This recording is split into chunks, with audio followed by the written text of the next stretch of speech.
देवेंद्र। अग्निदेव, आप अत्यंत प्रसन्न दिखाई दे रहे हैं। अपनी इस प्रसन्नता में हमें सम्मिलित नहीं करेंगे? अवश्य देवेंद्र, अवश्य। हम ऐसी सूचना लेकर आए हैं जिसे सुनकर आप गदगद हो जाएंगे, प्रसन्नता से उछल पड़ेंगे। तो फिर अग्निदेव, विलंब क्यों? अति शीघ्र अपनी वार्ता से हमें अवगत कराएं। गौरी नंदन ने दुष्ट त्रिपुरासुर को उसकी धृष्टता के लिए चेतावनी दी और उसे लज्जित किया। अपने आप को सृष्टि सम्राट समझने वाला वो दुष्ट त्रिपुरासुर गौरी नंदन के समक्ष एक निरीह प्राणी की भांति गिड़गिड़ाता रहा। ये तो बड़ा ही आनंददायक समाचार आपने सुनाया अग्निदेव। अब निश्चित ही त्रिपुरासुर अपनी धृष्टताओं पर विराम लगाने के लिए विवश हो जाएगा। निश्चित ही ये समाचार आनंददायक है और महादेव के लौटने के पश्चात एक और शुभ समाचार सुनकर हमारा हृदय और प्रसन्नचित्त हो उठा है। देवेंद्र, हम देख रहे हैं कि आप प्रसन्नता के साथ साथ कुछ चिंतित दिखाई दे रहे हैं। हाँ अग्निदेव, हमारी चिंता का विषय है एक ऋषि कुमार का असुर होना, क्योंकि असुर प्रवृत्ति वाले प्राणी सदैव विपरीत दिशा में ही चलते हैं। अतः जहाँ एक और कैलाश पर प्रसन्नता का विषय है, वहीं दैत्य गुरु शुक्राचार्य के लिए घोर चिंता का विषय होगा। यदि आसुरी प्रवृत्ति वाले प्राणियों के लिए चिंता का विषय है तो होने दीजिए। हम अपनी प्रसन्नता की बलि क्यों चढ़ाएं? हाँ देवेंद्र, कितने अंतराल के बाद हमें अपने लोगों को प्राप्त करने की आशा प्रतीत हुई है। हम चिंतित होकर उसे व्यर्थ नहीं करना चाहते। कुबेर, प्रसन्न रहना स्वास्थ्य के लिए लाभदायक है, परंतु इसका अर्थ ये कदापि नहीं है कि आने वाले संकट पर हम ध्यान ही न दें। देवेंद्र, समझ में नहीं आता, अप्सराओं के नित्य गान में सदैव आनंदित रहने वाले आप भय और चिंता में डूबते जा रहे हैं। अग्निदेव, हम त्रिपुरासुर के अपमान के पीछे छिपी बदले की भावना को स्पष्ट देख रहे हैं। वो अवश्य ही अपने अपमान का बदला लेने के लिए अपनी आसुरी शक्तियों को एकत्रित करेगा। दैत्य सम्राट त्रिपुरासुर की, दैत्य सम्राट त्रिपुरासुर की, दैत्य सम्राट त्रिपुरासुर की, दैत्य सम्राट त्रिपुरासुर की, दैत्य सम्राट त्रिपुरासुर की, दैत्य सम्राट त्रिपुरासुर की। हमारे महाबली असुर योद्धाओं, आप सभी को यहाँ एक विशेष प्रयोजन हेतु आमंत्रित किया गया है। दैत्य गुरु शुक्राचार्य के अनुसार हमारा एक ही उद्देश्य है, संपूर्ण सृष्टि पर असुरों का राज। हम चाहते हैं कि समस्त ब्रह्मांड का हर प्राणी हमारे अधीन हो। दैत्य सम्राट त्रिपुरासुर की, दैत्य सम्राट त्रिपुरासुर की, दैत्य सम्राट त्रिपुरासुर की। इस सृष्टि विजय के लिए हमें सर्वप्रथम कैलाश पर आक्रमण करके उसे अपने अधीन करना होगा। दैत्य सम्राट, कैलाश पर आक्रमण की समस्त तैयारियां पूरी हो चुकी हैं और अब जैसे ही हमें दैत्य गुरु शुक्राचार्य का आदेश प्राप्त होता है, हम अविलंब कैलाश पर आक्रमण करेंगे और कैलाश को अपने अधीन कर लेंगे और महादेव और गणेश को अपना बंदी बना लेंगे। महादेव और गणेश को बंदी बनाते ही हमारे संपूर्ण सृष्टि विजेता बनने के समस्त द्वार खुल जाएंगे। आप अवश्य सोच रहे होंगे कि कैलाश पर हमने पहले भी कई बार आक्रमण किए हैं और सदैव ही हमें पराजय का मुख देखना पड़ा, परंतु अब हम पराजय नहीं विजय चाहते हैं। इसी कारण सब योद्धाओं को ब्रह्मांड के कोने कोने से आमंत्रित किया गया है। एकत्रित होकर, एकजुट होकर यदि हम आक्रमण करेंगे तो महादेव और गणेश पर विजय प्राप्त कर पाएंगे। किंतु दैत्य सम्राट, कैलाश के चारों ओर गणेश ने सुरक्षा चक्र खींच रखा है, हम कैलाश पर प्रवेश कैसे करेंगे? सुरक्षा चक्र को शक्ति विहीन बनाने के मंत्र हमारे पास हैं।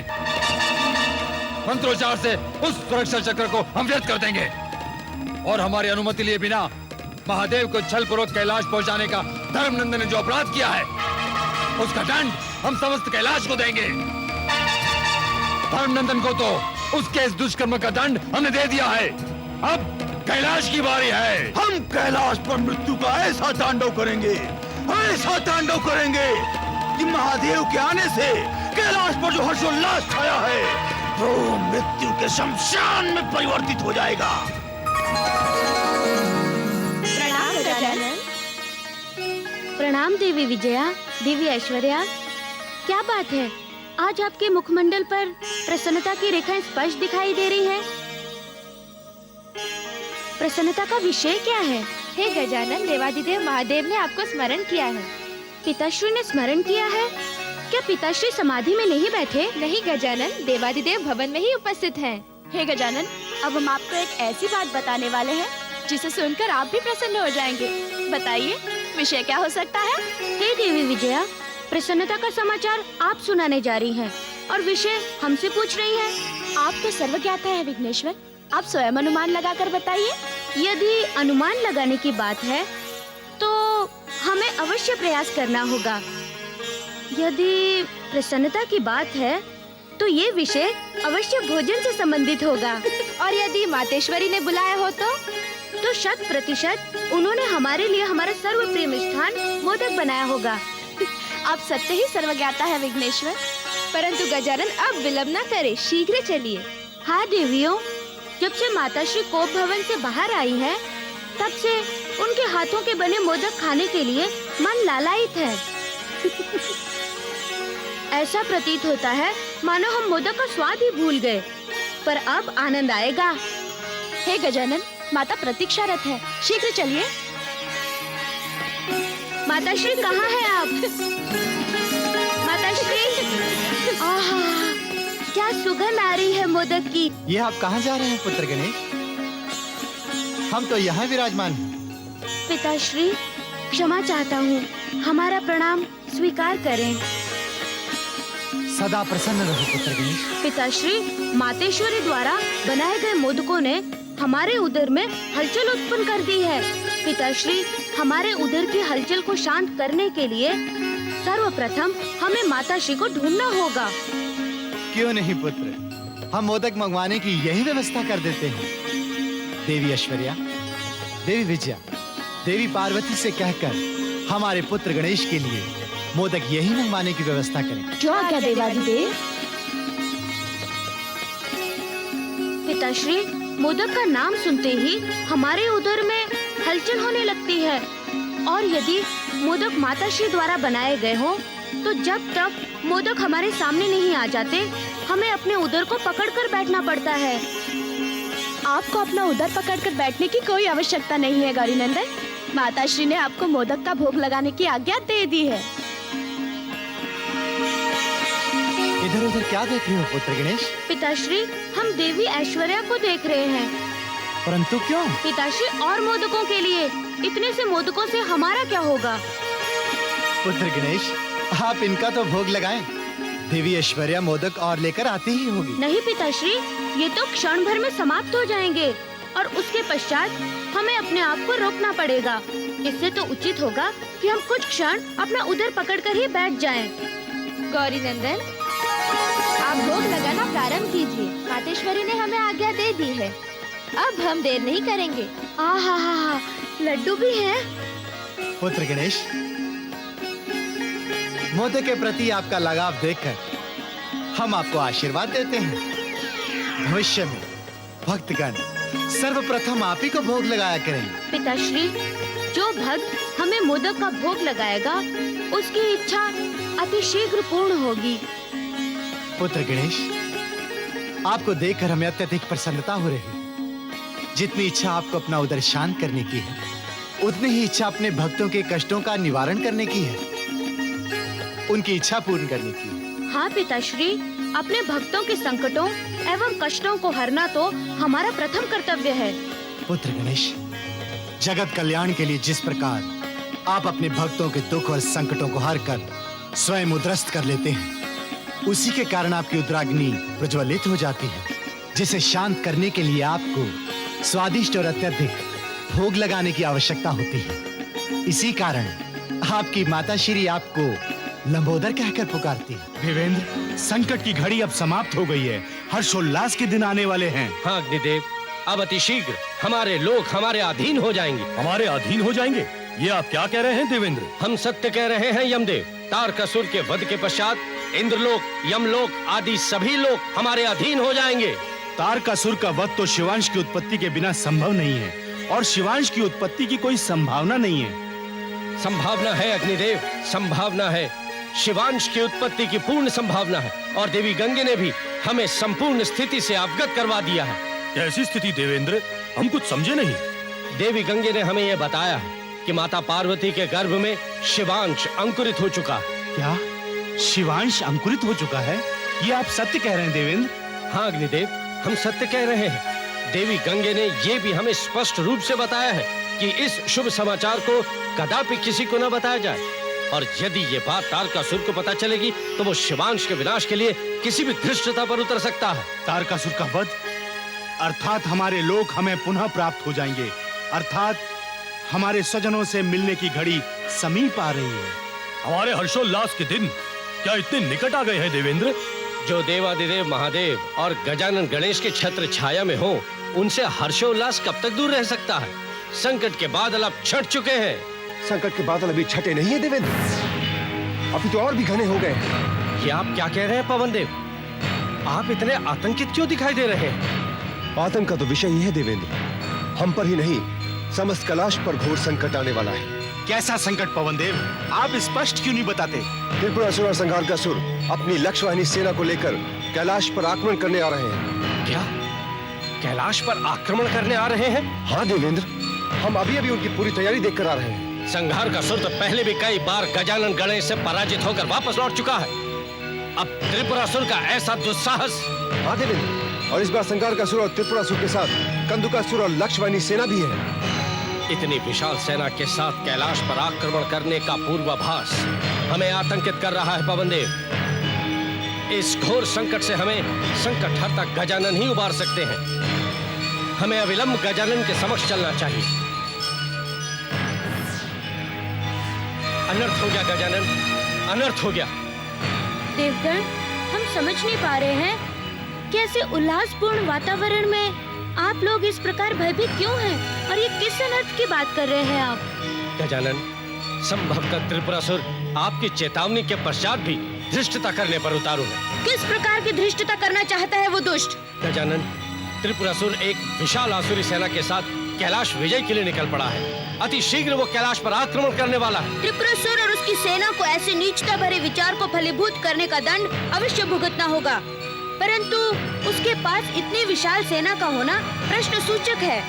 क्या ये प्रत्यक्ष में है या माया से उत्पन्न की गई है? माया भी नहीं गजानन, प्रत्यक्ष में है। ये सूचना हमें प्रत्यक्षदर्शी पवनदेव ने दी है। पवनदेव, कृपया विस्तार पूर्वक बताएं कि उस दुष्ट के पास इतनी विशाल सेना का होना कैसे संभव है?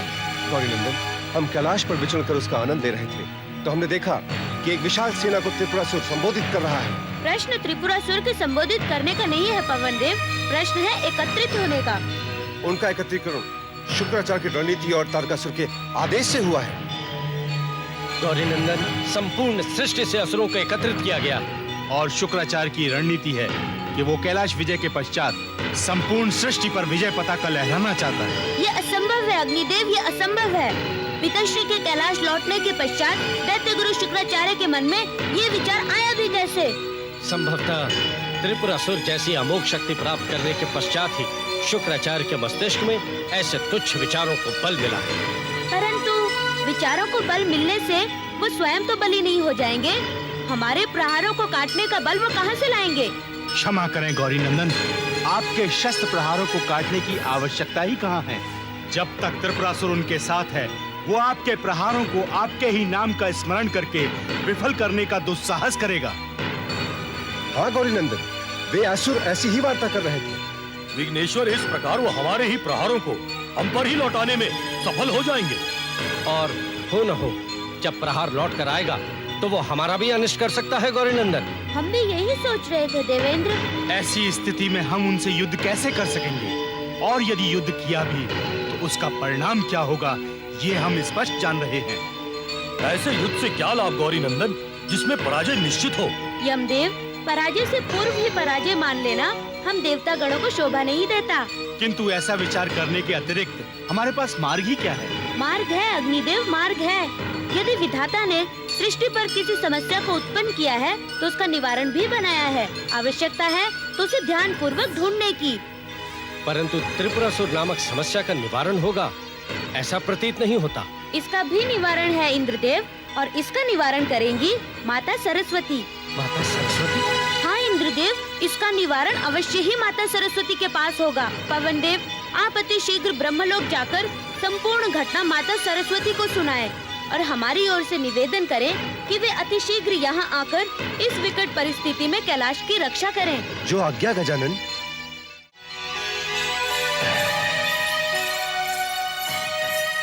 प्रणाम गौरी नंदन। प्रणाम देवी विजया, प्रणाम देवी ऐश्वर्या। हमारा भवन में आने का मूल कारण ये है देवियों कि आप दोनों माताश्री और पिताश्री का विशेष ध्यान रखें और उन्हें किसी भी स्थिति में बाहर ना आने दें। परंतु गौरी नंदन, देवादित्य तो भोजन के पश्चात ही भवन के बाहर चले गए थे। वो तो इस समय ध्यान मग्न है। क्या पिताश्री भवन के बाहर जाकर समाधिस्थ हो गए? हाँ गौरी नंदन। देवी ऐश्वर्या, ये उचित नहीं हुआ। और माताश्री, वे कहाँ हैं? माताश्री तो कक्ष में विश्राम कर रही हैं गौरी नंदन। गौरी नंदन, आपके विचलित होने का कारण कहीं किसी संकट की उत्पत्ति तो नहीं है? हाँ देवी विजया, कैलाश के लिए विकट संकट उत्पन्न हो गया है। ये आप क्या कह रहे हैं गजानन? इतनी प्रसन्नता के पश्चात फिर कैलाश पर संकट? हाँ देवियों, इसीलिए हम आपसे प्रार्थना कर रहे हैं कि जब तक हम कैलाश को उस संकट से उबार नहीं देते, तब तक आप माताश्री को भवन के बाहर ना आने दें। परंतु वो संकट क्या है गौरी नंदन, जिससे आप भी भयभीत दिखाई दे रहे हैं? त्रिपुरासुर ने एक विशाल आसुरी सेना के साथ कैलाश की ओर प्रस्थान किया है। वो किसी भी क्षण यहाँ आक्रमण कर सकता है। ये आप क्या कह रहे हैं गौरी नंदन? परंतु उस दुष्ट का इतना दुस्साहस कैसे हुआ? हमारे ही वरदान के कारण। अब इसका निवारण कैसे होगा गौरी नंदन? इसके निवारण के लिए हमने पवन देव को ब्रह्मलोक भेजा है, माता सरस्वती के समक्ष।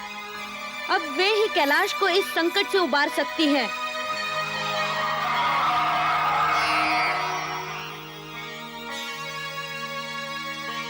प्रणाम माता सरस्वती।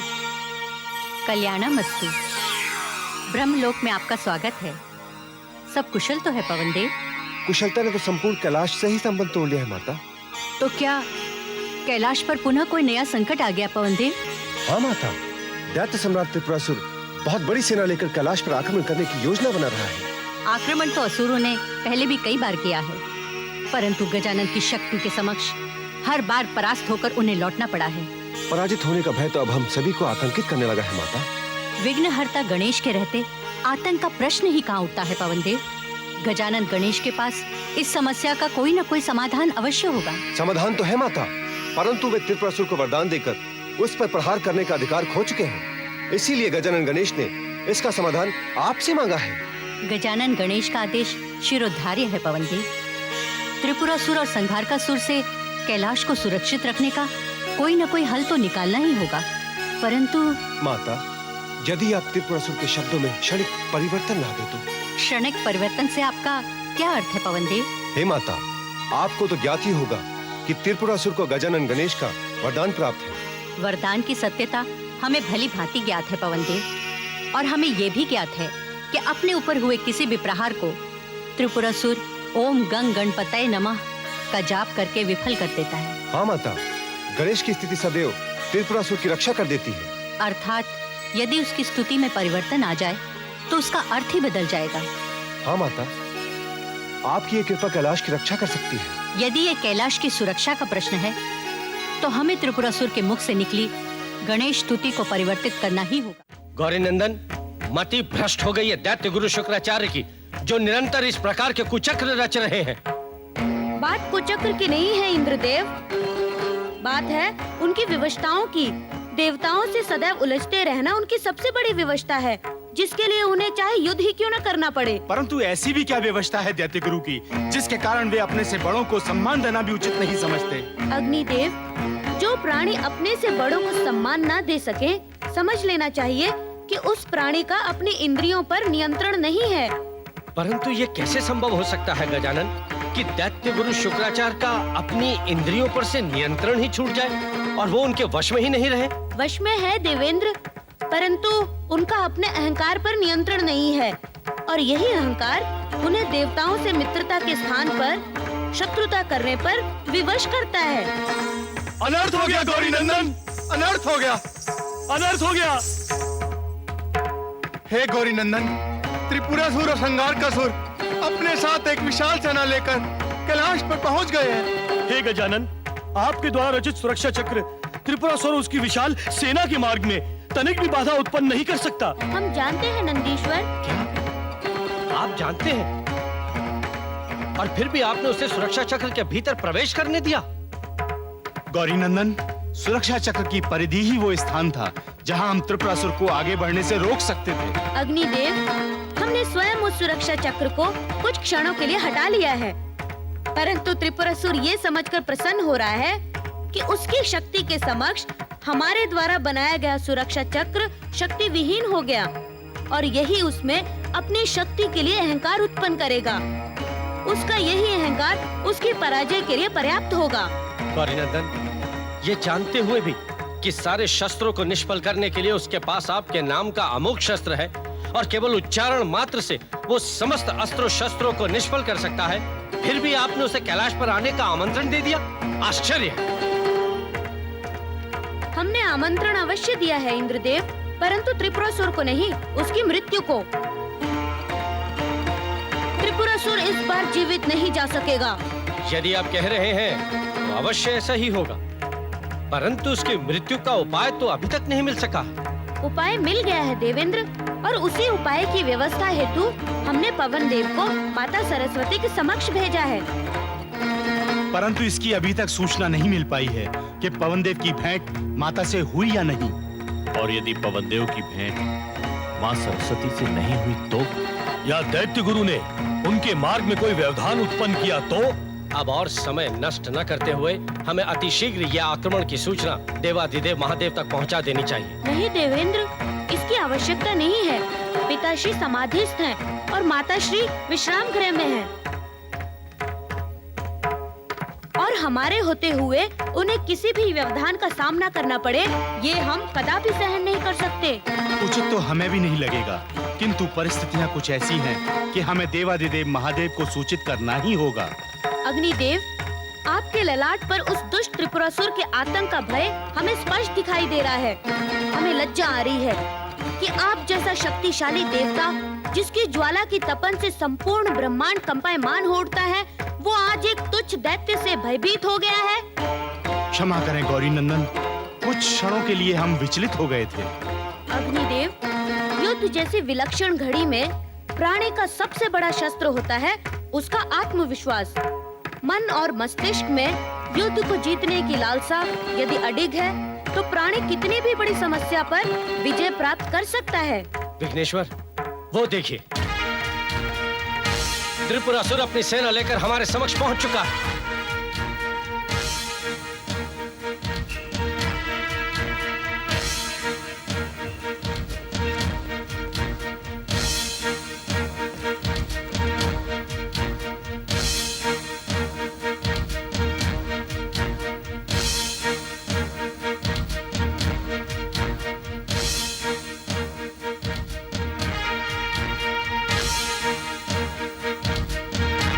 गजानन गणेश, आओ। विघ्नेश्वर, विघ्न विनाशक, आओ। क्या हमारे द्वारा कैलाश पर आक्रमण करने की सूचना प्राप्त नहीं हुई थी, या ये सोचकर बाहर नहीं आए? क्या आपके शिवगण और चंद देवगणों ने हमें मारकर भगा दिया होगा? दैत्य सम्राट त्रिपुरासुर और महाबली संहारकासुर को ये लोग क्या भगाएंगे? ये तो कायर हैं। इन्हें तो हमने इंद्रलोक से भगाकर यहाँ तक पहुँचा दिया है। और अब विचार करने योग्य बात यह है कि यहाँ से भागने के पश्चात ये लोग कहाँ जाएंगे?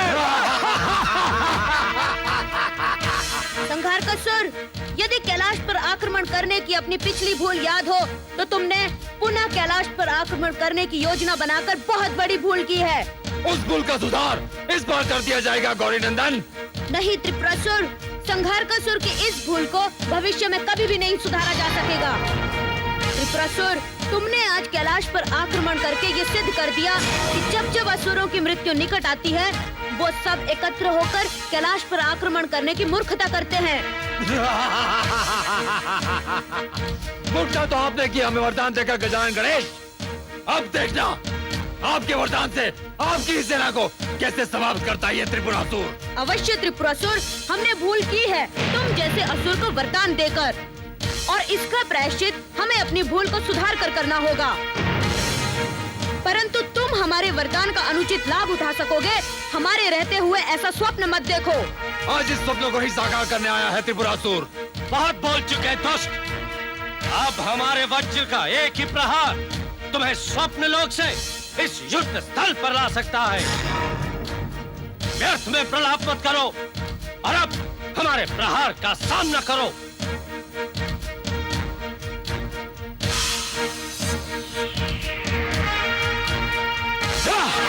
ओम गं गणपतये नमः। ओम गं गणपतये नमः। ओम गं गणपतये नमः। ओम गं गणपतये नमः।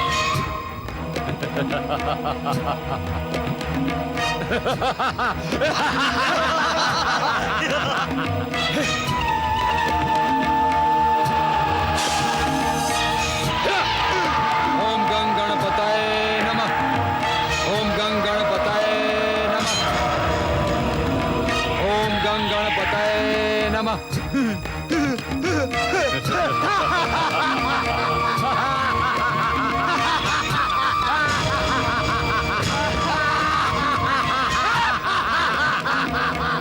इंद्र, प्रहार के पूर्व अपने प्रहार की शक्ति को पूर्णतः समझ लेना। कहीं ऐसा प्रहार मत कर बैठना कि एक ही प्रहार से समस्त देवगण समाप्त हो जाए।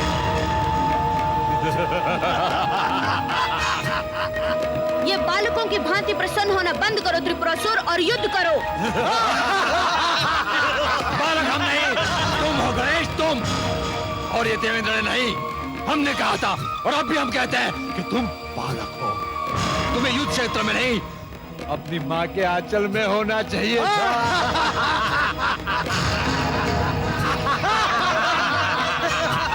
अरे दुष्ट त्रिपुरासुर! गजानन गणेश और माता पार्वती के सम्मान में किसी भी प्रकार की धृष्टता करके अपनी मृत्यु को मत ललकार। हम ये अपनी मृत्यु को ललकाने नहीं आए अग्निदेव, तुम सबको मृत्यु के मुख में पहुंचाने आए हैं। हम जानते हैं दैत्य सम्राट, हम जानते हैं इन देवताओं की वाणी आज क्यों इतनी मुखरित हो रही है। ये सोच रहे हैं कि शिव महादेव कैलाश पर लौट आए हैं और वो हमें भस्म कर देंगे। देवादिदेव महादेव, तू बालक गणेश कहाँ छुपा कर रखा है उस भभूतधारी को? आज ये त्रिपुरासुर तुम सबको उस भभूतधारी के साथ बंदी बनाकर ले जाएगा। अब ये निर्धारण तुम स्वयं करो कि युद्ध में हारने के पश्चात चलोगे या आत्मसमर्पण करके हमारा दासित्व स्वीकार करोगे। त्रिपुरासुर, ये तो युद्ध का परिणाम ही निर्धारित करेगा कि कौन किसका दासत्व स्वीकार करता है। आओ युद्ध करो। युद्ध? परंतु किससे? इन आदि देवताओं से जो हमारी आधीनता पहले से स्वीकार करने के लिए तत्पर है, या आपसे गजानन? नहीं गजानन, आप तो आराध्य देव हैं हमारे, आपसे युद्ध नहीं कर सकते। हाँ, महादेव से युद्ध अवश्य करना चाहते हैं, परंतु मैं देख रहा हूं उन्होंने तो स्वयं आपको मृत्यु के मुख में भेज दिया। देवादिदेव महादेव, कहां छुपे बैठे हो? यदि विश्राम का सुख प्राप्त कर लिया हो तो बाहर आओ। ये दैत्य सम्राट त्रिपुरासुर तुम्हें युद्ध के लिए ललकार रहा है, बाहर आइए।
ओम गं गणपतये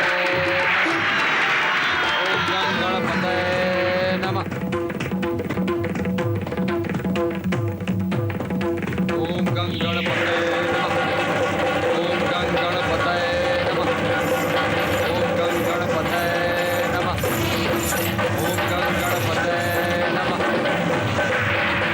ओम गं गणपतये नमः ओम गं गणपतये नमः ओम गं गणपतये नमः ओम गं गणपतये